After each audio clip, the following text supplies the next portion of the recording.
Matthew, great to see you again. Welcome back to Popternative. Thank you, PD Beats. I've been wishing for the day I can return, and finally, my wishes have been You granted. know, it's funny because I think the last time we talked was about, it was like kind of a mix of like Ezra and then Orphan First Kill. And I remember like Yes, we were talking about the fact that you shot this film called Hell of a Summer. And we really like couldn't say anything. And it's wild. Like it's in theaters now. It's crazy how time flies. it's such a full circle moment. Yeah, I remember being in North Bay. I was working on another film, and I was like, I just shot this thing at a Boy Scout camp that I think you'd be interested in. And so, There yeah, the was like fact a rap photo that was posted that was just like, I don't even, I feel like it said Hell of a Summer, but like I was just like, I know all these people. Like, what is this? Yeah, Like, yeah. For the longest time, that photo was like I think what it was on IMDb, which was just honestly the people at the Airbnb like, can we snap a photo of all of you? And so it was the only picture we had for a very long time. But amazing. Now, now the there's cat's waves out of the of kind bag. of people being able to see this film, right? Because it goes to TIFF, so you have people in Yep. Toronto and film fans from all around the world get to see it there. Then there's kind of this waiting game, then boom, gets picked up by Neon. Take me through that week of finding out that you're gonna be like a Neon horror film. That's insane. Like those I movies mean, are like the biggest horror movies coming out now. you're telling me, like, I honestly, there was a point where we thought maybe the film was going to be left on the shelf, and it was like, okay. And then there was discussion about it trying to find a festival. So when we got TIFF, that was incredible. I'm from Toronto. I love the city. I've gone to TIFF, but never been a part of it. And so that was incredible. And I thought that that was it. We celebrated it. It was amazing. It was done. But Billy was always adamant, even while we were filming it, he would always say, no, this is going to get a theatrical release. We want a theatrical release. And that's like a director, writer, creator. You're like, yeah, yeah, yeah, let's see what happens. No, and so then when we got the message from the group, it was like, hey guys, movie's been picked up, more info to follow. And it was like, that's cryptic. And anybody in the group chat will always tell you that I'm the first person to be like, what's the plan with distribution? When's key art coming out? What's like I asked those like tough questions. So when they said neon, I was like, wait, Mhm. like, is there another neon I don't know about? For And so sure. then it was like, no, like the actual neon. And I was like, okay, that's freaking cool. Yeah, I know. Yeah. It's crazy. This is the only spoilery thing I'm going to say from this whole interview. Does the group chat have a lot of people sending bear emojis to you because of the bear mace scene? There was that group chat gets wild. The stickers in that group chat are Because amazing. I That think was of bear mace now a lot. Now I thought of a lot. okay. Your kill in Orphan First Kill, which was Yes. iconic. But now I think of that scene. What's funny though is in both Orphan and Hell of a Summer, in Orphan, my character gets pepper sprayed. If you remember at the train Yes. station, it's very brief. Esther pepper sprays me, and now in this one, I get bear sprayed. So when they did that, I was honestly like, oh, I know what we need to do. And I even actually said to the makeup team of Hell of a Summers, I was like, I think we got to go up on the red.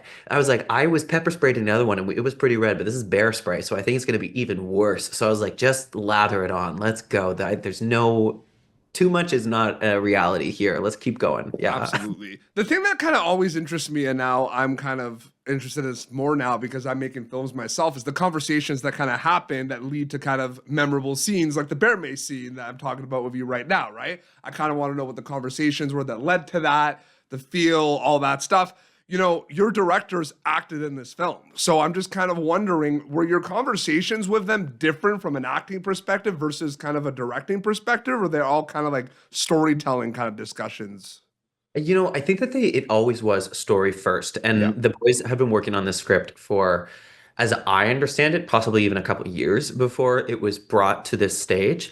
And so we would literally, it was like a camp. We're all in one cabin. We're discussing the scenes we're about to go and shoot, and we would just do like a quick dirty read through it, but then really Finn and Billy would be like, okay, so like what we need to achieve is this and we're gonna get this and we're gonna do that. Yeah. And they had a very clear shot list in their brain. So in terms of like discussing how it was gonna happen, there was a little bit of like minutia around that in terms of like should we come in honestly what they would do is like we would discuss the story points, and Yeah. then when we got to set on the day, you would sort of show them your interpretation or your pass at it. And then sometimes for necessity, like lighting. It would be like, okay, yeah, we can't actually light you in that section, or it'd be like it's going to be way easier for our camera to do a swing from here to there. So if you can land, Yep. but by and large, beyond the story points and the necessities of filming, they did sort of give us the creative freedom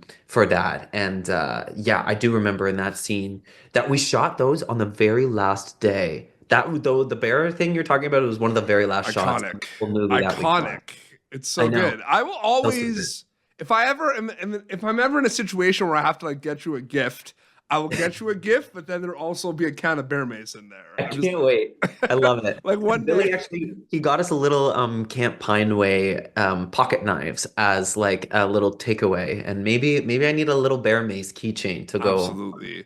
I Yeah. mean, for the horror movie fan, this movie ticks a lot of the boxes, right? Like it's got the slasher component, it's got the nostalgia with the summer camp, it's funny. There's a lot kind of happening now with like horror comedy, and we'll get to that in a second. But I kind of want to know, given what I just said, and given that like the horror movie fans of all ages around the world are going to kind of enjoy this film, when do you start thinking about the audience, Matthew? Like, are you ever conscious of the audience member watching Hell of a Summer while you're making it, or does that happen a little bit after you wrap? No, I definitely think you're cognizant of them the whole way through. And, I think with a horror movie, uh, it always changes who is the audience. Because sometimes you're like, okay, how many F words are we going to leave in? How much blood are we going to show? What is the rating we're going to have? So that might change. But by and large, I mean, I come from the world of theater, and theater, they say, is everything that you hear, but film is everything that you see. And that's the Yes. difference because you really do get to control the audience's POV and show them what they see. And so I think we were really thinking about the audiences, and Finn and Billy were definitely considering them when they were thinking of all the cultural references. And I think that's an exciting thing about seeing more Gen Z filmmakers is, every generation is referential in some Mhm. way. You can't reinvent the wheel, but I would say Gen Z, more than any generation before them, is so internally referencing themselves because TikTok and social media is nothing but an inside joke that just gets turned inside until it's eventually a new joke altogether. And it's honestly a cycle that goes.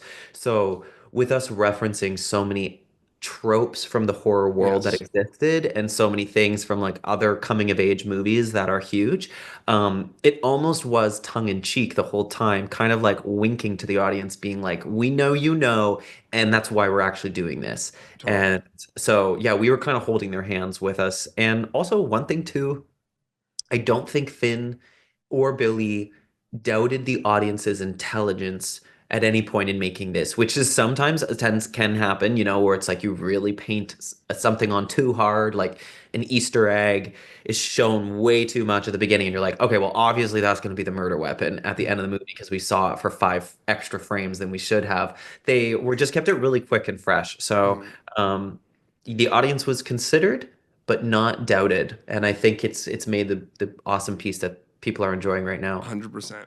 And I feel like I'm 99% right about what I'm about to say, but there's a 1% chance of error. But you shot this movie before you created and developed Ghosting with Luke Hutchie. Yes, okay, Okay, you good. are like Okay. 99% right with that. Like Luke, Okay. I had, first of all, I auditioned, Luke read the self-tape for me. He was on the other Okay, side of so it was the before. Okay, gotcha. Okay. It was before. It was actually on the very trip when we were in San Francisco that we Gotcha. filmed the So self-tape. So that's the 1% where it was like on the trip. Oh my God. So exactly, literally I'm it works 99% right. a Okay. hundred. So I'm Yeah. wondering, you work on this film and we talk about the fact that it's fun, it's got horror kind of elements all over the place, and like you said, with the audience. And then you develop this show called Ghosting, where you and Luke Hutchie go visit, spooky kind of areas across Canada in this season. All the episodes streaming now on CBC Gem in Canada. They can check that out for season two.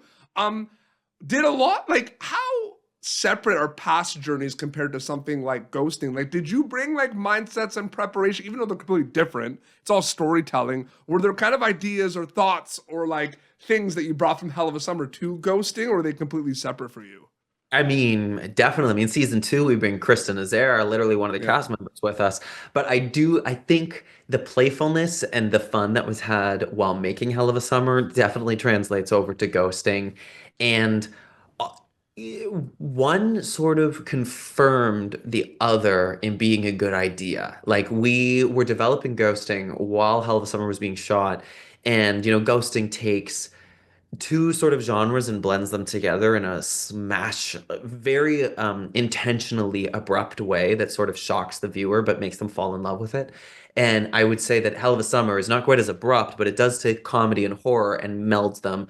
So it allowed us to be like, okay, yeah, no, we're onto something. This is a good idea. Yeah. And not only that, but like the whole cast of Hell of a Summer heard me pitching the show, being like, yeah, we're gonna do this ghost hunting show. We're gonna take actors, and they were like, that's a great idea. So it really validated it for us. And just I think what Finn and Billy, I say this all the time, I've said it like 5 times in this interview, they were really good at holding to their vision and sticking to their conviction through the whole way. Even the fact that Billy said it's going to get a theatrical release, we're going to get that. He really stayed true to what he saw the project becoming. And that was the same for Luke and I with Ghosting. And especially this new second season, it feels like a coming into its own, if you will. Season one, amazing. We love it. But season two is even better because we could take everything we did well in season one and improve upon it. So we could kind of really hold true to the vision we saw for Ghosting the same Yeah. way the boys did for Hell of a Summer. And it just, yeah, I think it's made the whole thing better.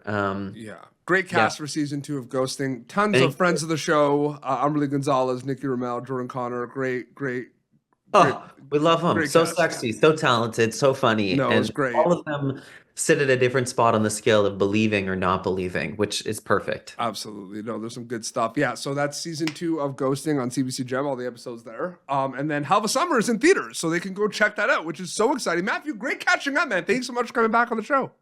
Thank you. It's always awesome chatting with you, Petey. Seriously, I honestly, given the track record we've had, that means we've talked about something in this that's going to come to fruition in a couple of years that we don't even know about yet.